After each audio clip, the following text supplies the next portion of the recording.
একই পরিবারের ৩ জন সদস্যই পুলিশে কর্মরত। আর সেই বাড়িতেই রাতের অন্ধকারে ভয়াবহ চুরির ঘটনায় চাঞ্চল্য ছড়িয়েছে। পাশের আরও একটি বাড়িতে চুরির ঘটনা ঘটেছে।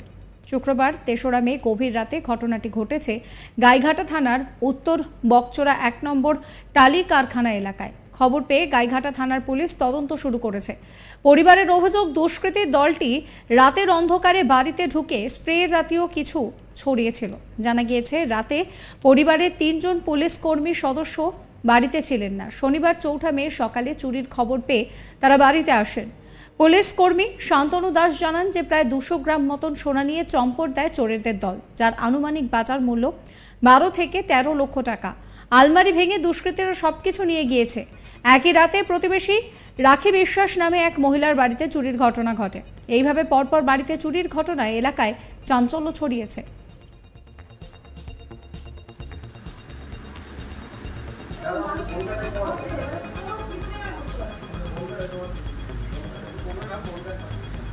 কাজবাজ চলে, গাঁজা খাওয়া হয় না, ও তো জানে।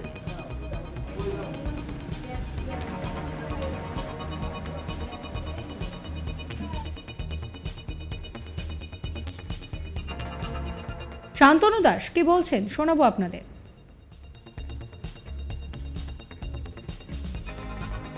বাড়িতে না থাকার সুযোগ বললে ভুল হবে। অ্যাকচুয়ালি বাড়িতে ছিল, বাড়িতে মা প্রেজেন্ট ছিল, দিদি ছিল, ভাগ্নে ছিল, ৩ জন এই রুমে এই ঘরটাতে ছিল। আর পাশে একটা ছোট ঘর আছে, ওই ঘরটাতে বাবা থাকে সাধারণত। উনি আলাদাই, মানে রাত্রেবেলাটা গিয়ে থাকে, আবার দিনের বেলা এখানে খাওয়া দাওয়া সব কিছুই হয়, মাঝে মধ্যে ওই ঘরটাতে থাকে। তো আমি সকালবেলা ডিউটিতেই ছিলাম, ডিউটির ওখান থেকে বাবা দিদি হঠাৎ করে ফোন করছে, ভাই এরকম অবস্থা যে আমাদের বাড়িতে কিছু নেই, তালা ভেঙে সব কিছু নিয়ে গেছে। তো আমি তো তড়িঘড়ি করে বেরিয়ে এলাম, এসে তারপর দেখি বাড়িতে এই অবস্থা, কোথাও কিচ্ছু নেই, যা ছিল মোটামুটি সব ওই ঘর থেকে সব নিয়ে গেছে। আমার ঘরে সেরকম কিছু পাইনি। অ্যাকচুয়ালি আমার ঘরে আমার যে অ্যালবামটা ছিল ওরা টার্গেট করেছে জুয়েলারি বক্স, সেই বেস করে ওটা নিয়ে বেরিয়ে গেছে। হয়তো আমার জিনিসটা সেরকম এফেক্ট পড়েনি, কিন্তু ওই ঘরে ওর যাবতীয় যা ছিল সমস্ত কিছু, যা ক্যালকুলেশন করছি প্রায় অ্যাপ্রক্সিমেটলি ২০০ গ্রামের কাছাকাছি সোনা বাড়ি থেকে মানে নিয়ে গেছে। কিন্তু ওদের কোনো, যা শুনলাম, ওদের কোনো সেন্স ছিল না এই কারণে বাচ্চাটাকে সকালবেলা ডাকছে, বাচ্চাটা 4 বছর বয়স, ওর কোনো মানে হুঁশ ছিল না।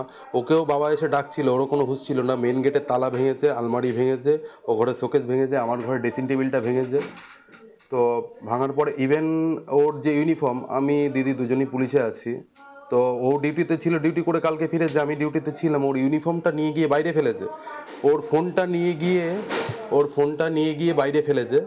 হয়তো কি মনে হয়েছে জানি না, যেই করুক না কেন সচেতনভাবে করেছে যে ফোনটা নিয়ে গেলে পরবর্তীকালে প্রবলেম হতে পারে, ফোনটা নিয়ে গিয়ে বাইরে ফেলেছে। আর সমস্ত কাগজপত্র এলোমেলো।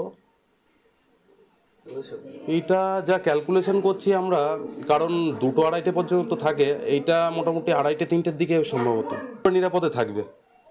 তো লোকাল প্রশাসনের কাছে অনুরোধ করব, আমরা যেহেতু প্রশাসনের মাধ্যমে একটা কাজে যুক্ত আছি, প্রশাসনের কাছে রিকোয়েস্ট করব সুষ্ঠু স্বাভাবিকভাবে প্রক্রিয়া করে মানে তদন্তভারটা এগিয়ে নিয়ে যাক, মাল যাতে আমি রিকভারি করে পাই। রাখি বিশ্বাস কি বলছেন শোনাবো আপনাদের। ঘুমিয়েছিলাম, ঘুম থেকে উঠে দেখি আমার শোকেসের সব তালা খোলা, সব চাবি এলোমেলো করা আছে, ঘরে যত জিনিসপত্র ছিল সব বাইরে ফেলানো আছে, ব্যাগটাও বাইরে ছিল, ঘরের দরজা খোলা ছিল, সামনের গেটে তালা ভাঙা ছিল। আমি ঘুম থেকে উঠে দেখি যে কি ঘরের ভিতর কিছু নেই, আমার সোনা, আমার আংটি, কানের শাঁখা বাঁধানো, পলা বাঁধানো, সব কিছুই দেখি না। তখনই আমার মাকে, শাশুড়িকে ডাক দিয়েছি, দেখ আমার ঘরে কি কেউ ঢুকেছিল, বলছি না কেউ তো ঢুকেনি। তখন দেখি আমার সোনা জন্য সব কিছুই নেই। তখন আমি আমার হাজব্যান্ডকে ডাক দিই যে ওঠো, দেখো ঘরে থেকে সব চুরি হয়ে গেছে। তখন উঠে এসব দেখে যে কিছুই নেই। পারুল বিশ্বাস কি বলছেন শোনাবো। সকালবেলা আমরা উঠেছি, উঠে দেখছি যে আমি আগে উঠেছি, উঠে আমি কলা থালা বাসন ধরছি, বৌমা দুটো ব্যাগ ওই ফেলানো, তো বৌমা উঠিনি। তা আমি মনে মনে ভাবছি কি ব্যাগ দুটো ছিঁড়া মনে হয় বৌমা ফেলিয়ে দিয়েছে। আবার আমি এই তালা খুলেছি, খুলে আমি এদিকে এসে দেখছি কি এই তালা খোলা। এই তালা যখন খোলা তখন আমি ভাবছি এনে আবার ওঠে মাঝে মাঝে ভোরবেলা। আমি বলছি তাহলে ভোর হয়ে গেছে মনে হয়, ওই জন্যে তালা খুলেছে আর তালা দেয়নি। খানিক পরেই দেখি যে তালা কাটা। এই তারপর কি দেখলেন বৌমার ঘরে গিয়ে? ওই বৌমার ঘরে যেয়ে দেখলাম যে সব এলো থাইলো, এনে বৌমা কাঁদছে যে ওমা আমার সব নিয়ে গেছে, আমার কিচ্ছু নেই। এই নিয়ে দীপক দেবনাথের রিপোর্ট দেখাবো। দেখো, যারা রাজ্যের আইন শৃঙ্খলা রক্ষার সাথে জড়িত, অর্থাৎ যারা দুর্বৃত্তদের গ্রেপ্তার করে বা যারা অপরাধী বা দুর্বৃত্ত যারা আছে, দুষ্কৃতী যারা আছে, তাদের গ্রেপ্তার করে বা বিচার করে, সেই পুলিশ কর্মীর বাড়িতেই কিন্তু চুরির ঘটনা ঘটেছে। এবং এরকম একটি ঘটনায় রীতিমতো চাঞ্চল্য ছড়িয়েছে উত্তর 24 পরগনা জেলার গাইঘাটায়। এবং শুক্রবার দিন রাতে ওই গাইঘাটার উত্তর বকচারা বলে একটি এলাকা আছে, সেখানে এক পুলিশ কর্মীর বাড়িতে এরকম একটি চুরির ঘটনা ঘটেছে। এবং ওই পুলিশ কর্মীর বাড়িতে 3 জন সদস্য আছে, যারা 3 জনই পুলিশ কর্মী এবং পুলিশের বিভিন্ন জায়গায় কর্মরত। এবং শুক্রবার রাতে প্রায় আনুমানিক 2টো থেকে 2:30 নাগাদ এই চুরির ঘটনা ঘটেছে। এবং পরিবারের যে অভিযোগ, তারা জানাচ্ছেন যে 2টো থেকে 2:30 নাগাদ ঘটেছে এবং তারা এসে তাদের বাড়ির যারা সদস্য তাদেরকে কিছুটা অচেতন করেছে। কোনো স্প্রে জাতীয় বা কোনো স্প্রে করা হয়েছিল, স্প্রে করার পরে তারা অচেতন হয়ে পড়ে এবং এর সুযোগ নিয়ে সেই বাড়িতে চুরির ঘটনা ঘটা হয়। এবং বিভিন্ন জিনিস উল্টে পাল্টে পরের দিন সকালবেলা যখন তারা ঘুম থেকে ওঠেন, উঠে দেখেন ঘরে বিভিন্ন জিনিসপত্র ছড়িয়ে ছিটিয়ে আছে। এবং তারা যখন তাদের যে সোনার গহনা সেই সম্পত্তির দিকে খোঁজ করেন, তখন দেখা যায় যে প্রায় 12 থেকে 13 লাখ টাকার সম্পত্তি, মানে ওই সোনার গহনা, সেগুলো উধাও হয়ে গেছে। এরপর থেকেই তাদের একটা সন্দেহ হয় যে এটা মানে চুরি ছাড়া অন্য কোনো ঘটনা নয়। এবং এই ঘটনার সঙ্গে সঙ্গে তারা স্থানীয় যে গাইঘাটা থানা, সে গাইঘাটা থানায় অভিযোগ দায়ের করে। তারপরে পুলিশ আসে, পুলিশ এসে ঘটনা তদন্ত শুরু করেছে, কিন্তু এখনো পর্যন্ত এই চুরির ঘটনায় কাউকে গ্রেপ্তার করা যায়নি। এখন প্রশ্ন হচ্ছে, যারা আইনের রক্ষক বা এই যে পুলিশ কর্মী, তার বাড়িতে এরকম একটি চুরির ঘটনা, স্বাভাবিকভাবে এলাকায় একটা উত্তেজনা ছড়িয়েছে, একটা চাঞ্চল্য ছড়িয়েছে যে পুলিশদের বাড়িতে যদি এরকম ঘটনা ঘটে থাকে, তাহলে সাধারণ মানুষের বাড়িতে কি হবে, সাধারণ মানুষ তাহলে কি করবে। এবং শান্তনু বিশ্বাস যে পুলিশ কর্মী, তিনি বলেছেন যে তিনি কর্মসূত্রে বাইরে ছিলেন এবং এই চুরির ঘটনার পরেই তার পরিবারের থেকে ফোন করা হয়। তিনি সঙ্গে সঙ্গে তার বাড়িতে ছুটে আসেন এবং ছুটে এসে দেখতে পারেন যে চারিদিকে লন্ডভন্ড হয়ে রয়েছে।